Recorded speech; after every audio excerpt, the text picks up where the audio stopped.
दोस्तों नमस्कार। आपकी बात आशीष के साथ के नए एपिसोड में आपका स्वागत है।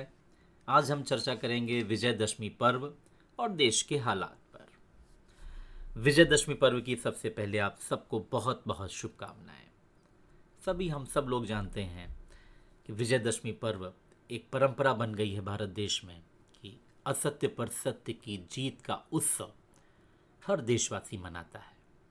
नेता भी मनाते हैं और आम जनता भी मनाती है। तमाम तरह के सच्चरित्र की बातें की जाती हैं, भगवान राम के मर्यादा में जीवन की और उनके जीवन व्रत की और उनके जीवन संघर्ष की गाथाएं भी रामलीला के माध्यम से मंचों पर आयोजित की जाती है। तमाम नेता जिनके चरित्र के बारे में कहने की ज़रूरत नहीं है, भगवान राम और सीता के स्वरूप की वंदना भी करते हैं, जनता से तमाम तरह की बातें भी करते हैं। वो विजयदशमी पर्व इस बार कोरोना काल में कुछ अपने तरीके से पूरा हुआ। कोई उतना उत्साह तो नहीं था जनता में भी। जनता खुद इतनी परेशान है पिछले तमाम महीनों से। नेताओं में भी अपनी तरह की परेशानियां हैं, उनके अपने उपक्रम हैं। इसी विजयदशमी पर्व के दौरान जो भारत देश में मनाया जा रहा है, अमेरिका में भी चुनाव की सरगर्मियां चल रही हैं।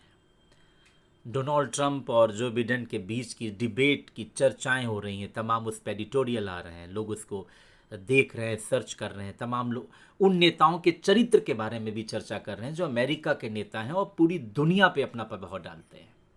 उसी समय अमेरिका के पूर्व राष्ट्रपति बराक ओबामा ने एक बहुत महत्वपूर्ण बात कही। बराक ओबामा जैसे नेता अब दुनिया में कम हैं कि जब वो बोलते हैं तो उनकी बात का इम्पैक्ट पूरी दुनिया में पड़ता है। ऐसे नेता अमूमन हमारे यहाँ तो आज ऐसा कोई नहीं कि वो बोले और पूरी दुनिया के लोग उस पर सुने। बराक ओबामा ने जो अपना संदेश दिया कुछ दिन पहले, उसमें बहुत महत्वपूर्ण एक सूत्र वाक्य उन्होंने कहा, कैरेक्टर मैटर्स। नेता का चरित्र बहुत इंपॉर्टेंट होता है। ये बात उन्होंने देश में अगले राष्ट्रपति चुनाव को लेकर कही। वो character is all that matters whether in politics or in any other sphere of life। केवल राजनीति में नहीं, हमारा तो कहना है कि जीवन के हर क्षेत्र में, किसी भी क्षेत्र में चरित्र का अपने आप में बहुत बड़ा योगदान है। अब विजयदशमी पर्व हो और नेताओं के चरित्र को लेके दुनिया में चर्चा हो, और भारत देश में तो इससे बढ़िया मौका हो नहीं सकता, क्योंकि विजयदशमी तो हमारे all time hero, all time leader, जिनका चरित्र अपने आप में बहुत बहुत महत्वपूर्ण आज तक संदेश देता है, बल्कि उसको आदर्श मान के देश में राजनीति करने वाले राजनीति या जनता को सुख देने वाले ऐसे तमाम लोग उस चरित्र के अनुपालन की बात करते हैं।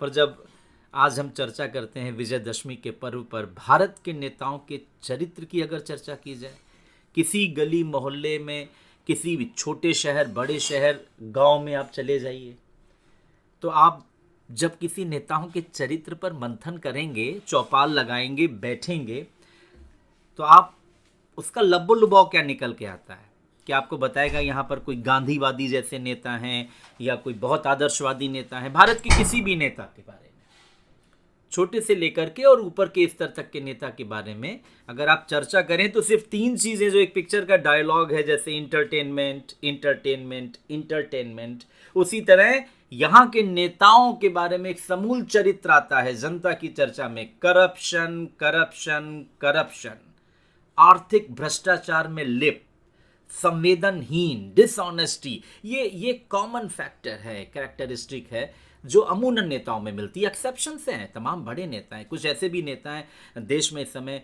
ऐसे कुछ नेता भी हैं जिनके चरित्र की सादगी की, विनम्रता की, नए नए शोधों की भी चर्चा होती है।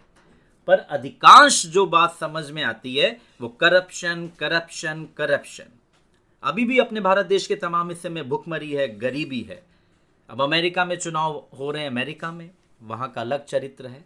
अपने देश में इस समय बिहार में चुनाव है, फिर पश्चिम बंगाल में, और दोनों राज्यों में बड़े बड़े नेता हैं। दोनों राज्यों में ऐसे ऐसे नेता हैं जिनका भारत निर्माण में योगदान रहा है। उसमें तमाम नेता अब नहीं है, पर जो वर्तमान में नेता हैं उनके भी चरित्र पर विजयदशमी पर चर्चा मुझे लगता है ज़रूरी है। एक वहां का युवा नेता कहता है कि हम रोजगार देंगे। सबसे बड़ा इशू है भारत देश में, न जाने कितने करोड़ों लोगों की नौकरियां चली गई, प्राइवेट सरकारी हर तरह की, कितने लोगों की जाएंगी आने वाले दिनों में। वो एक युवा नेता कहता हम रोजगार देंगे। पर वहीं बिहार के एक बड़े आदर्शवादी नेता, मुख्यमंत्री भी हैं, दूसरे सत्ताधारी नेता कहते हैं बचुआ पैसा कहां से लाओगे। यानी रोजगार के मुद्दे को, लोगों के घर के युवान व्यक्ति की जो जरूरत है, उसको यहां के नेताओं का चरित्र मुद्दा नहीं, मजाक बना देता है।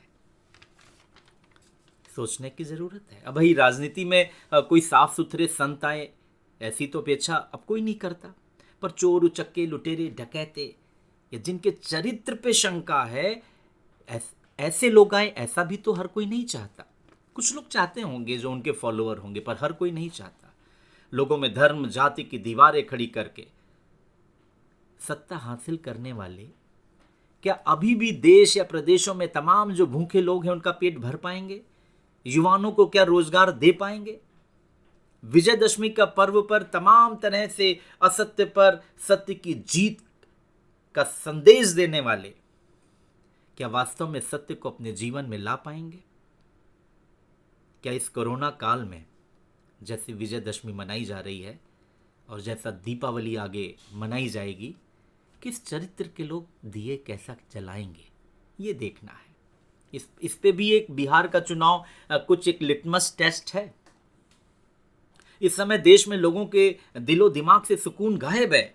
दिलो दिमाग की छोड़िए, इस समय हम उत्तर प्रदेश से शुरू करके पूरे देश की बात करें तो इस समय लोगों की थाली से सुकून गायब हो गया, स्वाद गायब हो गया है। वहां पे एक वैक्यूम नजर आ रहा है। मालूम है क्यों? एक सबसे साधारण चीज होती है भारतीय खाने में, आलू, पोटैटो। ये जो आलू है स्वाद बहुत देता है, ये आलू बड़े काम की चीज है। इसको इंदिरा गांधी और नरेंद्र तिवारी का एक संवाद है, बड़ी चर्चा होती है उसमें। इंदिरा जी ने पूछा था नरेंद्र तिवारी से कि ऐसे फुल फूड का नाम बताओ जो without food grace full food है। एनडी तिवारी साहब ने कहा था आलू, पोटैटो। इंदिरा जी बहुत खुश हुई थी। तो आलू क्या है? Full food without food grace, पूरा अपने आप में भोजन का काम करता है। अभी जब कोरोना काल में दिल्ली से बिहार आने वाले 500,000 किलोमीटर तक पैदल चलने वाले लोग थे, उनके पास पोटली में अपने सामान के बाद खाने के लिए आलू था। आलू वो बीच में कहीं भून लेते थे, नमक मिला के खा लेते थे, पैदल चले 10 दिन 12 दिन। अभी भी लोग आलू बांध के रखते हैं, बांध ले जाते हैं। वो आलू अब भारत देश में उत्तर प्रदेश, जो कि सबसे ज्यादा आलू पैदा करता है इंडिया में, इंडिया जो पूरी दुनिया में तीसरे नंबर पर आलू पैदा करने वाला देश है, कभी 10 रुपए किलो, 7 रुपए किलो, 5 रुपए किलो मिलने वाला आलू आज 50 रुपए किलो। प्याज 60 से 70 रुपए किलो। यही टमाटर का हाल है। तो आलू, प्याज और टमाटर का स्वाद देश में गायब है। पर विजयदशमी के पर्व पर आहा, नेताओं का चरित्र तो भगवान ही मालिक है। क्या किसी नेता को फुर्सत नहीं है कि आलू और प्याज जो है आवश्यक वस्तु से क्यों हटा दिया गया है? क्या आलू का अगर इतना महंगा दाम है तो क्या किसानों को कोई फायदा इसका मिल रहा? ना भैया ना। अब तो ये आलू बोने का समय है और किसान जो बीज के रूप में उनको आलू चाहिए वो भी उनको महंगा मिल रहा है। बीज वाला आलू भी, जो उनको कच्चा आलू उनको बोना है, वो भी महंगा मिल रहा है। क्या किसान परेशान, आम ग्राहक परेशान? और विजयदशमी पर्व जिंदाबाद, दीपावली जिंदाबाद, देश के नेताओं का चरित्र जिंदाबाद। वो ओबामा साहब ने जो बात कही वो हमारे किस नेता में ढूंढने मिलेगी भाई? राम राज्य की स्थापना करने वाले नेताओं कहाँ हैं? अरे कम से कम विजयदशमी में भगवान राम ने जब बाण मारा नाभि में रावण के, और जब रावण अपने प्राण छोड़ रहा था तो लक्ष्मण से कहा कि जाओ इनसे कुछ सीख लो। तो जो सीख रावण ने लक्ष्मण को दी थी वही कुछ सीख यहाँ के नेता ले लेते। शुभस्य शीघ्रम, यानी शुभ का जो संकल्प हो जल्दी करना चाहिए। आलू के दाम बढ़ रहे हैं, लोग परेशान हैं। अगर नेता अपने भाषण देते हैं कि बड़ी महंगाई है तो उसको कम करने के लिए किसी तरह का मूवमेंट है? नहीं, कहीं नहीं है, न सत्ताधारी में न विपक्ष में। वो शुभस्य शीघ्रम में नेताओं में नहीं है। अपनी संपत्ति बढ़ाने का शुभस्य शीघ्रम है, जनता को हित करने का नहीं है। एक दूसरा संदेश रावण ने लक्ष्मण को दिया था कि कोई तुच्छ नहीं होता। पर यहाँ के सत्ताधारी नेता जब सत्ता पा जाते हैं अपने आप को अमर समझते हैं, जनता को तुच्छ समझते हैं, छोटा समझते हैं। गरीबों को तुच्छ ना समझें। यही विजयदशमी की बातें थी जो मुझे लगा कि इस असत्य पर सत्य की जीत पर इस देश में हम तो देखते हैं कि सत्य हारता आ रहा है, असत्य जीतता आ रहा है। विजयदशमी की आपको पुनः बहुत बहुत शुभकामनाएं। बराक ओबामा की उस चीज़ को हमने अपने देश के हालातों से जोड़ने की कोशिश की। हमारे देशवासियों, उत्तर प्रदेश वासियों की थाली में आलू सस्ता हो, प्याज सस्ता हो, टमाटर सस्ता हो, कम से कम 2 जून की रोटी तो ठीक से खाएं। इसी कामना के साथ आपको आने वाले दीपावली पर्व की अग्रिम में शुभकामनाएं। नमस्कार।